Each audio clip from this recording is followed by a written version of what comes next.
എൻ്റെ പേര് അഞ്ജു ജെയ്സൺ. ഞാൻ തൃശ്ശൂർ ജില്ലയിൽ പറപ്പൂർ എന്ന സ്ഥലത്താണ് വരുന്നത്. ഇതെൻ്റെ അമ്മ. ഞങ്ങൾ രണ്ടുപേരും ഉടമ്പടി എടുത്തത് 2022 സെപ്റ്റംബർ 29-നാണ്. എൻ്റെ ഒന്നാമത്തെ സാക്ഷി എന്ന് പറയുന്നത്, എനിക്ക് ആദ്യം ശരീരത്തിൽ മുഴുവനായിട്ട് ചൊറിച്ചിലുണ്ടായിരുന്നു. അപ്പോൾ അലർജി പോലെ കാണപ്പെട്ടു. എന്നിട്ട് ഞാൻ ഡോക്ടറെ കാണിച്ചപ്പോൾ ഡോക്ടർ പറഞ്ഞു ബ്ലഡിൽ അലർജി ഉണ്ട്, അപ്പോൾ അത് മരുന്ന് കഴിക്കണമെന്ന് പറഞ്ഞു. അപ്പോൾ ഞാനിങ്ങനെ മരുന്ന് കഴിച്ച് ഇതാക്കിയിട്ട് കുറച്ച് നാൾ കഴിഞ്ഞ് ഡോക്ടറോട് ചോദിച്ചു, ഡോക്ടർ ഇത് എത്ര നാൾ മരുന്ന് കഴിക്കേണ്ടി വരുന്നു പറഞ്ഞു. അപ്പോൾ ഡോക്ടർ പറഞ്ഞു എനിക്കറിയില്ല എത്ര കാലം മരുന്ന് കഴിക്കണമെന്ന് വരുന്നു. എന്നിട്ട് ഞാനിത് ഉടമ്പടി എടുക്കുന്നതിന് മുമ്പാണ് ചൊറിച്ചിൽ തുടങ്ങിയത്. എന്നിട്ട് ഞാനിവിടെ ഉടമ്പടി എടുത്തതിന് ശേഷം ഞാൻ എല്ലാ ദിവസവും മാതാവിൻ്റെ തൈലം ശരീരമാസകലം കുരിശ് വരച്ച് വിശ്വാസപ്രമാണം ചൊല്ലിയിട്ട് ഉപ്പും എല്ലാ ദിവസവും കഴിക്കുമായിരുന്നു. അതിൻ്റെ ഫലമായിട്ട് പിന്നെ എനിക്ക് ചൊറിച്ചിൽ വന്നിട്ടില്ല. ഇതുവരെയായിട്ട് എനിക്ക് ചൊറിച്ചിൽ വന്നിട്ടില്ല. രണ്ടാമത്തെ സാക്ഷി എന്ന് പറയുന്നത്, എൻ്റെ കാലിൽ ഞാൻ ഫിസിക്കലി ഹാൻഡിക്കാപ്പ്ഡാണ്. അപ്പോൾ എൻ്റെ കാലിന് ഞാൻ ആദ്യം കമ്പി ഷൂസ് ഇട്ടാണ് നടന്നിരുന്നത്. പിന്നെ അത് കഴിഞ്ഞ് ഓപ്പറേഷൻ കഴിഞ്ഞതിന് ശേഷം എൻ്റെ രണ്ട് കാലിനും ഉള്ളിൽ കമ്പി ഇട്ടു. എന്നിട്ട് ഞാൻ സാധാരണ പോലെ നടന്നു. പക്ഷേ കുറച്ച് കാലം കഴിഞ്ഞപ്പോൾ എൻ്റെ ഇടത്തെ കാലിൻ്റെ സൈഡിൽ ഇങ്ങനെ പഴുപ്പ് പോലെ വരിക, നീര് വരിക, അങ്ങനെയൊക്കെ ചെയ്യുക. അപ്പോൾ ഡോക്ടറെ കാണിച്ചപ്പോൾ ഡോക്ടർ പറഞ്ഞു അത് ചിലപ്പോൾ കമ്പി ഇട്ട കാരണമായിരിക്കാമെന്ന് പറഞ്ഞു. അപ്പോൾ ഡോക്ടർ പറഞ്ഞു കമ്പി എടുക്കേണ്ട ആവശ്യമില്ല, കമ്പി അവിടെ ഫിക്സഡ് ആണെന്ന് പറഞ്ഞു. അപ്പോൾ ഡോക്ടർ പറഞ്ഞു ഇപ്പോൾ ഒരു പ്രാവശ്യം മരുന്ന് തന്നു വിട്ടു. അപ്പോൾ ഞാൻ മരുന്ന് കഴിച്ചു, പിന്നെ മാറി. എന്നിട്ട് പിന്നെ പിറ്റത്തെ വർഷവും ഇങ്ങനെ ഈ ചൊറിച്ചിൽ മറ്റേ പഴുപ്പ് വന്നുകൊണ്ടിരിക്കുക. അപ്പോൾ ഡോക്ടർ പറഞ്ഞു ഈ പ്രാവശ്യം നമുക്ക് കീറിയിട്ട് ആ പഴുപ്പെടുത്ത് കളയാമെന്ന് പറഞ്ഞു. അപ്പോൾ അങ്ങനെ പഴുപ്പെടുത്ത് കളഞ്ഞിട്ട് ഡോക്ടർ എന്നോട് പറഞ്ഞു ഇനി ഇങ്ങനെ ചെയ്യുന്നത് റിസ്ക്കാണ്, കാരണം ഭയങ്കര ബ്ലീഡിങ് വരിക, അപ്പോൾ അത് ഇങ്ങനെ തുന്നി പിടിപ്പിക്കാൻ പറ്റണില്ല, ഭയങ്കര ബുദ്ധിമുട്ടാണെന്ന് പറഞ്ഞു. അപ്പോൾ അങ്ങനെ ആ വർഷം അങ്ങനെ പോയി. അത് കഴിഞ്ഞിട്ട് പിറ്റത്തെ വർഷമായപ്പോൾ ഇങ്ങനെ കാലുമ നീര് വന്നു. അപ്പോൾ ഞാൻ അപ്പോൾ എനിക്ക് ആകെ പേടിയായി, കാരണം ഇനി ചെയ്യാൻ പറ്റില്ല എന്ന് പറയുകയും ചെയ്തു. അപ്പം ഞാൻ എന്ത് ചെയ്യും? അപ്പം ഈ കാലിൻ്റെ മുകളിലേക്ക് അത് പടരുമെന്ന് വിചാരിച്ച് ആകെ പേടിച്ചു. എന്നിട്ട് ഞാൻ മാതാവിൻ്റെ തൈലം കുരിശ് വരച്ചിട്ട് പ്രാർത്ഥിച്ചു. എന്നിട്ട് 2 ദിവസം ഞാൻ തലോണമേ കാല് കയറ്റി വെച്ചിട്ടിരുന്നു നീര് കുറയാൻ വേണ്ടിയിട്ട്. എന്നിട്ട് നീര് കുറയണില്ല. അപ്പം ഞാൻ ആകെ വിഷമിച്ചു, ദൈവം ഇനി എന്ത് ചെയ്യുന്നു? എന്നിട്ട് ഞാൻ ഡോക്ടറിനെ ബുക്ക് ചെയ്തു, ഡോക്ടറെ കാണിക്കാമെന്ന് വെച്ചിട്ട് ബുക്ക് ചെയ്തു.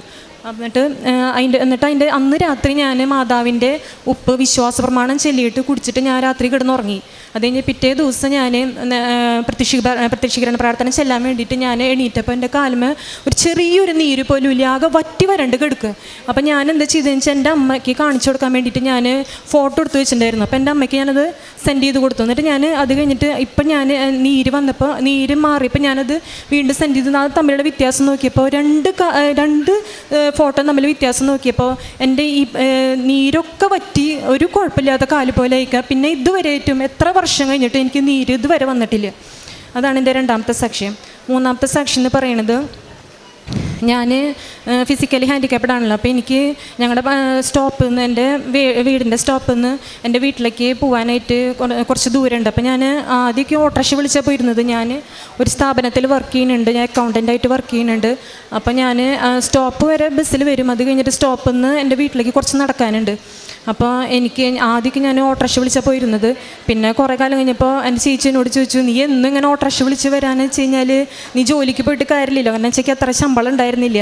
അപ്പോൾ എനിക്ക് ആകെ വിഷമമായി. അപ്പോൾ ഞാൻ ഉച്ചതിരിഞ്ഞ് എന്താ ചെയ്യുന്നത് വെച്ചാൽ എൻ്റെ ജോലി കഴിഞ്ഞിട്ട് ഞാൻ അങ്ങനെ പതുക്കെ നടക്കും. അപ്പോൾ ഞാൻ നടക്കുമ്പോൾ എനിക്ക് ആദ്യമൊക്കെ ഭയങ്കര ബുദ്ധിമുട്ടും കിതപ്പും കാര്യങ്ങളൊക്കെയാണ്.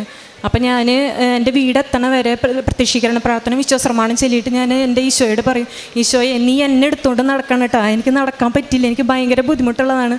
പക്ഷേ എനിക്ക് ഒരു വിഷമം അല്ലെങ്കിൽ എന്തോ ഈ പ്രത്യക്ഷീകരണ പ്രാർത്ഥന ചൊല്ലിയിട്ട് പോകുമ്പോൾ എനിക്ക് ഒരു ബുദ്ധിമുട്ട് അല്ലെങ്കിൽ ഒരു കാര്യങ്ങളും എനിക്ക് ഉണ്ടായിട്ടില്ല. പിന്നെ മാത്രമല്ല പിന്നെ അത് കഴിഞ്ഞിട്ട് കുറച്ച് കാലം കഴിഞ്ഞിട്ട് ഇങ്ങനെ എൻ്റെ ഈ നടക്കണതിൻ്റെ ബുദ്ധിമുട്ട് മാനേജ്മെൻറ്റ് മനസ്സിലാക്കിയിട്ട് എൻ്റെ മാനേജ്മെൻറ്റ് എനിക്ക് 3 വീലർ ഒരു പൈസയും കൊടുക്കാണ്ട് എനിക്ക് ഫ്രീ ആയിട്ട് അവർ തന്നു. അതാണ് ഏറ്റവും വലിയ സാക്ഷി എനിക്ക്. കാരണം ഇതുവരെയായിട്ടും എനിക്ക് ഒരു സൈക്കിൾ പോലും ഞാൻ ഓടിച്ചിട്ടില്ല, എനിക്കൊരു ഡ്രൈവിങ്ങിനെ കുറിച്ച് ഒരു വസ്തു എനിക്കറിയില്ല.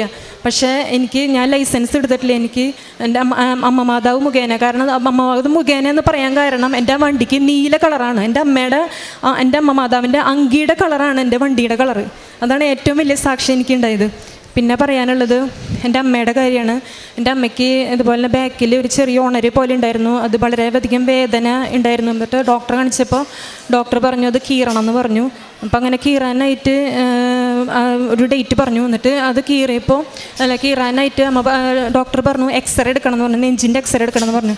അപ്പോൾ എക്സ്റേ എടുത്തപ്പോൾ അതിൽ അമ്മയ്ക്ക് ചെറിയ ഈ ലങ്സിൻ്റെ അവിടെ ചെറിയ ചെറിയ കുരുക്കൾ കണ്ടെന്ന് പറഞ്ഞു. അപ്പം ഞങ്ങൾക്ക് ആകെ വിഷമമായി, എൻ്റെ അമ്മയ്ക്ക് എന്താ പറ്റി, ആകെ ഞങ്ങൾ തകർന്നു പോയ പോലെയായി. എന്നിട്ട് ഞങ്ങൾ അമ്മ മാതാവിൻ്റെ തൈലും ഉപ്പും എല്ലാ ദിവസവും ഭക്ഷണത്തിൽ കലർത്തിയിട്ട് ഞങ്ങൾ കഴിച്ചു.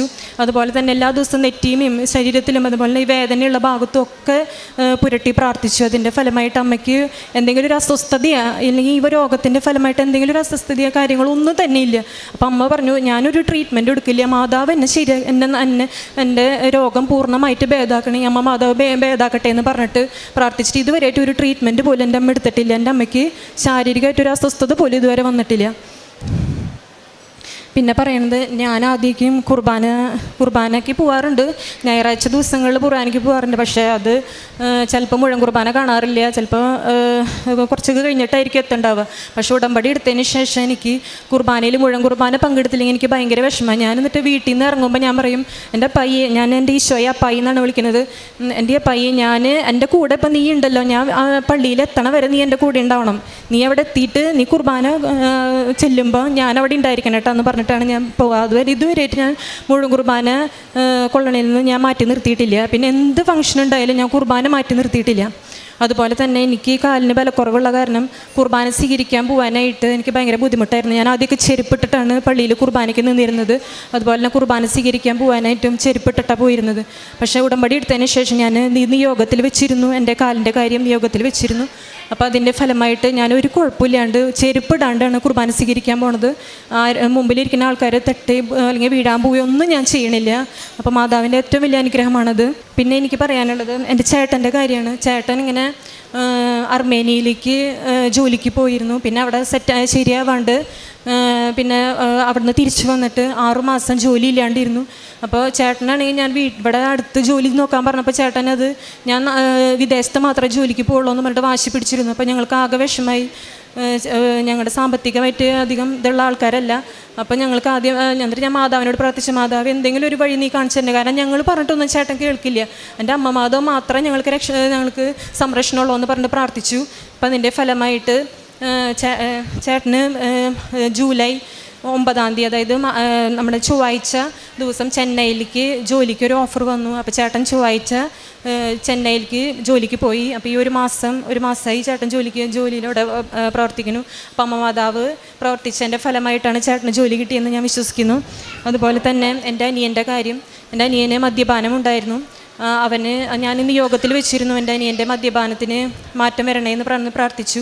അപ്പോൾ അതിൻ്റെ ഫലമായിട്ട് അവൻ കുറച്ചായിട്ട് മദ്യപാനത്തിന് ഉപേക്ഷിച്ചു. അതുപോലെ തന്നെ അവൻ്റെ കുടുംബജീവിതത്തിൽ സമാധാനം ഉണ്ടാകാനും അവൻ്റെ ഹിന്ദുവായ ഭാര്യയ്ക്ക് ഈശോയിൽ വിശ്വസിക്കാനും അവൾ ഈശോയിൽ എല്ലാ ദിവസവും കുർബാനയിൽ പങ്കെടുക്കാനായിട്ടുള്ള ഇതിനു വേണ്ടി ഞാൻ പ്രാർത്ഥിച്ചു. അപ്പോൾ മാതാവ് അങ്ങനെ ഞങ്ങൾക്ക് അനുഗ്രഹം തരണമെന്ന് പ്രാർത്ഥിക്കുന്നു.